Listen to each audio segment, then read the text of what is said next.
Welcome back to another Canon Review. I'm your host, Terry, and today doing my initial reactions for Shazam.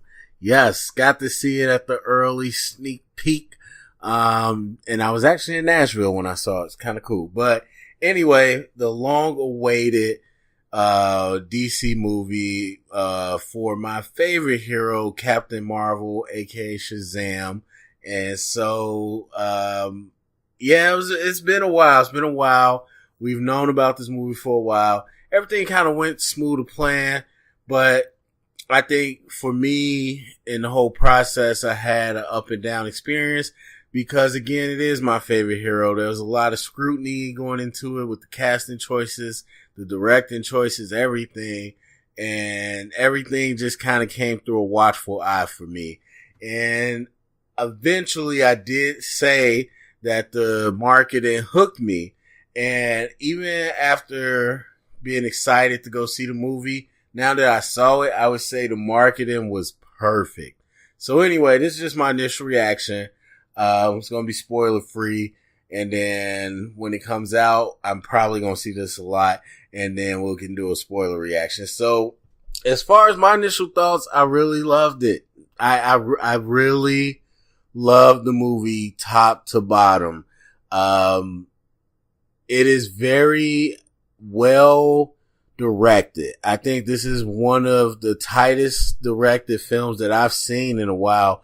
And it did remind me of, not at all because of the story of the movie, but the way it was directed, it reminded me of Get Out, where people was just like, man, it was just so tight. And, it was concise to the point. It still showed you a lot of stuff, but it did it within a nice run time. They didn't waste editing.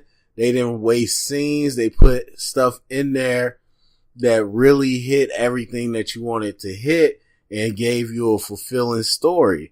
And I feel the exact same way with this movie. Like, looking at it, I gotta look at the official time, but I know we were in there for less than 2 hours. So like right under 2 hours.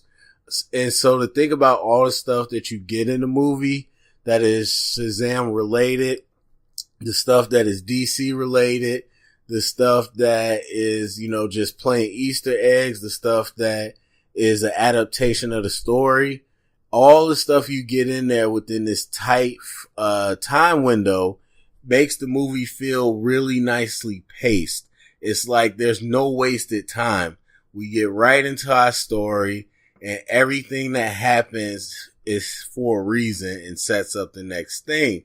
And so that was probably my biggest praise.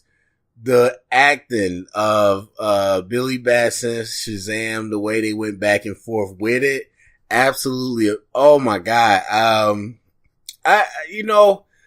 Honestly, I still feel kind of weird with the costumes, but the movie, it never says intentionally that it was done on purpose, but after watching the movie, I just feel like it fits more. That's all I really can say. And so, even though it's not what I would have preferred, like this kind of foam suit looking hero, as far as the personality, you did need a person like Zachary Levi to really bring out the goofiness. And honestly, here's my biggest thing that I would say. Besides the whole casting and all that, my biggest fear leading up to this movie was that Zachary Levi was playing a different type of kid than the person playing Billy Batson. Because Billy Batson as a character is a foster child that's kind of troubled. And he's not really a kiddie kid. He's somebody that's kind of had to grow up the hard way. And so the trailers really play to that point of the Billy Batson that is just kind of a loner and he had to grow up too fast. But then Zachary Levi felt like he was playing this really childish, goofy kid. And so I was like, man, I don't know if they matched up well. But then you watch the movie and they very much give you time to see that Billy Batson is a kid. Not just by being goofy, but being vulnerable. And so you realize that even if he is that tough exterior, that inside he's just a little kid. And so when he gets these powers in this new body, he gets to be that way. And so it worked so well. And it was one of my fears to end up becoming one of the biggest strengths of the movie is the chemistry and balance of Billy Batson and Shazam. Outside of that, yeah, the comedy works. Honestly, it's not a straight Marvel yuck fest. Like, even though it feels that way, like, oh, it's so much lighter in tone, like they're trying to be the MCU, they do some stuff the MCU would never and has never done as far as subject matter and just some of the dialogue. It's not dark, but it is a little bit of dirty humor, I would say. And so, it was interesting to see DC kind of still be the bigger brother as far as maturity level. And so, I really appreciated that they did that and they didn't make it straight kiddie. So, yeah, there's so much I want to talk about, but it'd be spoilers.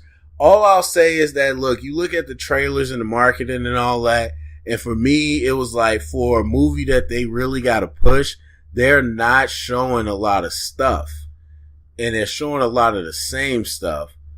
But then, after seeing the movie, I would have to say it's for a reason. There's a lot of stuff in this movie. If you are a fan of Shazam and Captain Marvel, the character, you will not be disappointed as far as Easter eggs. I'll say that.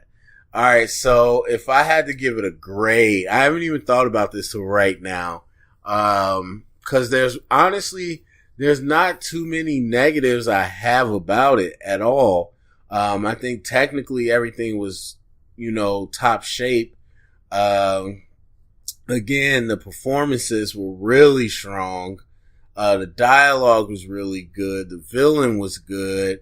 Gave you a nice, good reason to understand his plight. I guess, this is my initial reaction. I'm going to give it 100 because I can't think of any negatives, but that's why I'm going to go see it again. I can't think of any negatives though. I'm going to give it a 100, but I already know this is one in my top 10 right now, 2019. So, I don't feel bad giving it that grade. But anyway, go comment section. If you have seen Shazam, what'd you think? If you haven't, tell me what you're looking forward to as it is coming down in a few weeks. Thumbs up, subscribe, share it around, get the convo started. And remember, if you heard it here, it's official canon.